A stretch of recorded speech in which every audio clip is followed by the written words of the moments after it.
النهارده هنحل تحلية ببلاش، وصفة حصرية لكل اللي هيشوفها. هنحط الرز على الموز. يلا بقى نسمي الله ونقول اللهم صل وسلم وبارك على سيدنا مولانا محمد وعلى اله واصحابه اجمعين. عايزاكم بقى تفنجروا الفيديو دوت لاكبر عدد من اللايكات، وكمان كومنتات حلوه قوي زيكم تشجعوني بيها. لو عندك موز اوعي ترميه، وتعالي نعمل بيه الوصفه الجباره ديت. هنا بقى معايا 5 موزات، ابتديت ان انا اقطعهم طرنشات او حلقات او حسب التقطيع اللي انت عايزه تقطعيها. بس انا هنا قطعه طرنشات رفيعه عشان يستووا معايا بكل سهوله. هنا بقى اللهم صل على النبي، يا دوب استخدمت بس 5 موزات، مش هستخدم اكتر. هغسل بقى كوبايه من الرز، هغسلها حلو قوي وهنقعها لمده 5 دقايق، وبعد كده هصفيها كويس وهجيبها واروح حطها على الموز. الوصفه ديت حصريه وبجد حلوه قوي ومفيده كمان جدا للاطفال او لسه اول مره اتحداك اللي هيجرب الوصفه ديت ولو ما بياكلش الموز هيعشق الموز عشق كده. هنا بقى نزلت في كوبايه الرز اللي انا قلتلك عليها بعد ما غسلتها كويس ونقعتها لمده 5 دقايق. هطلع بقى الحبة اللي في البولة ديت، طبعا مش هنرميهم يعني. وحشتوني جدا جدا جدا. لو وصلتوا بقى لهنا، عايزاكم بقى لو لسه ما حطيتش لايك بطلي بخل وانزلي حطي لايك. وكمان عايزه بقى كومنتاتكم الحلوه وتقولوا لي رايكم في الوصفات اللي بعملها. ولو عايزين وصفه معينه اكتبوا لي في الكومنتات، وانا طبعا ما اقدرش اتاخر عليكم. هنا بقى اللهم صل على النبي، غليت 3 كوبايات من الميه ونزلت بيهم على الوصفه بتاعتي. واهم حاجه لازم ننزل بميه مغليه، طب مش مانع عشان الموز ما يسودش مننا. لو نزلت بميه ساقعه الموز هيغمق الوصفه بتاعتك، واحنا عايزينها اللي هي تبقى فاتحه ما تبقاش غامقه. هنا بقى هحط بقى كيس فانيليا، وكيس الفانيليا دي تقدري تبدليه بقرفه، بس انا ما بحبش القرفه عشان كده بدلته بفانيليا وكده. بس تقدري تحطي قرفه لو انت حابه، لو انت بتحبيها يعني. هنا بقى حطيته على النار، على نار متوسطه. هغطيه بقى واسيبه بقى مع نفسه. هنا بقى اتشرب الميه، وكمان كان استوى جدا والرز كان مهري، وكمان الموز اتهرى.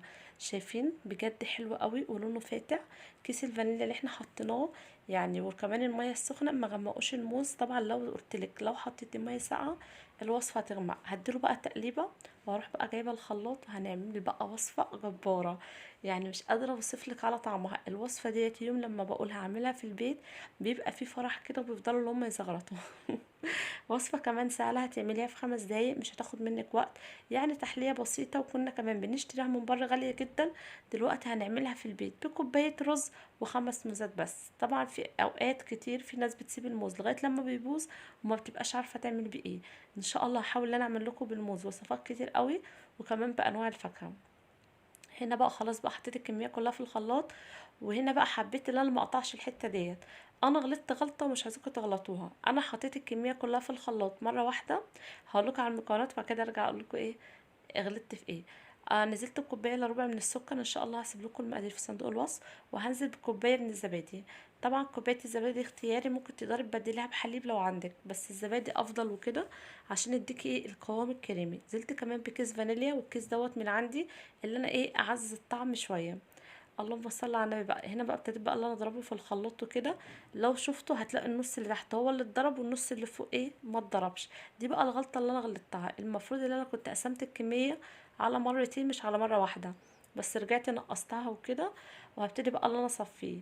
طبعا ممكن برضو ما تصفوش، يعني هو يعني الحاجات اللي بتطلع منه بتبقى بسيطه جدا. يعني ممكن مثلا قشره من الموز، يعني بتبقى حاجات بسيطه قوي. يعني الموز ما فيهوش بذر يعني.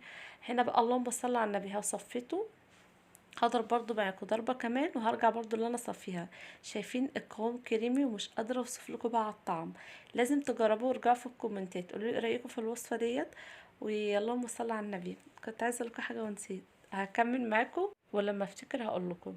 هنا بقى خلاص بقى ضربت الكمية التانية برضو. يا دوب بتضربيه بس لمدة دقيقة. شايفين القوام كريمي جدا، وصفة بجد جبارة. تستحق يعني بالنسبة لي انا مليون لايك، عشان انا بعشقها وبحبها قوي. هنا بقى اللهم صل على النبي. هنضرب بقى بالمعلقه كده عشان ننزل القوام دوت. طبعا هنضربه بقى جامد عشان ايه القوام كريم يعني وكده، مش اللي هو خفيف. طبعا لو انتي حابه تخففيه اكتر من كده وتشربيه يعني عادي براحتك، تقدري تخففيه باللبن.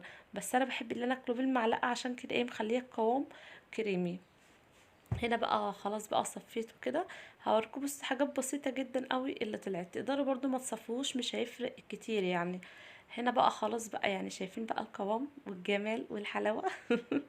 جبت بقى البولة، تقدري كمان تصبيه في كوبايات، تقدري كمان تاكليه وهو سخن، او اللي انت تخليه في الفريزر اللي هو يسقع.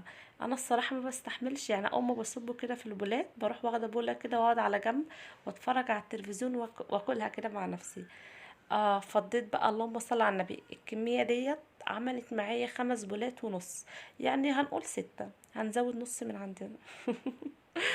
اللهم صل على النبي. شايفين الجمال؟ لا بجد بجد، يعني انا مش هتكلم كتير اصلا عشان القوام بيتكلم عن نفسه، مش محتاج اصلا ان انا اتكلم عليه. هنا بقى سامحوني التليفون فصل وانا برصلكوا الموز على الوش وكده. طبعا الموز دوت اختياري مش اجباري، ممكن تقدري تخليه كده ساده، وممكن كمان تحطي بقى، بص، اي حاجه انتوا حابينها اضافه فوق الوش. تقدري تحطي مكسرات، تقدري تحطي موز، فراوله، بص اي حاجه تتخيلها تقدري تحطيها. هنا بقى كان عندي كيس من النوتيلا وكده بجنيه، على فكرة عيالي كانوا جايبينه، سرقت من عيالي. ابتديت بقى اللي انا ازين كده طبقين، وحطيت كمان موز، وكمان مخليه يعني اللهم صل على النبي الطبقين التانيين ساده. انا بحبه ساده وبحبه بالموز، بس طبعا عشان بصور لكم قلت ايه، يعني نعمل كده شكل مع بعض. وحطيت بقى الموز في الوش، يعني الموز مش اختياري، يعني ممكن تقدري برضه تاكليه كده، بيبقى حلو او كريمي. شايفين بقى القوام بالمعلقه تحفه، والله تحفه. لازم تجربوه بجد وهتدعولي كده من قلبكم. تعالوا بقى نشوف ام شوكولاته، برضو ام شوكولاته برضو طعمها حلو. تقدري برضو تحطي برضو البوز، وتحطي برضو كراميل لو حابه. ان شاء الله مره تانية هعمله معاكم بالكراميل، اتمنى بقى تجربوا الوصفه، وتكون كمان الفيديو عجبكم دوت الطبق الساده، وتكون كمان خفيف على قلوبكم. بحبكم جدا جدا جدا، اشوفكم على خير في الفيديو القادم. بس الاول ما تنسوش بقى اللايك والاشتراك في القناه، كومنت حلو قوي قوي زيكم تشجعوني بيه. بحبكم في رعايه الله.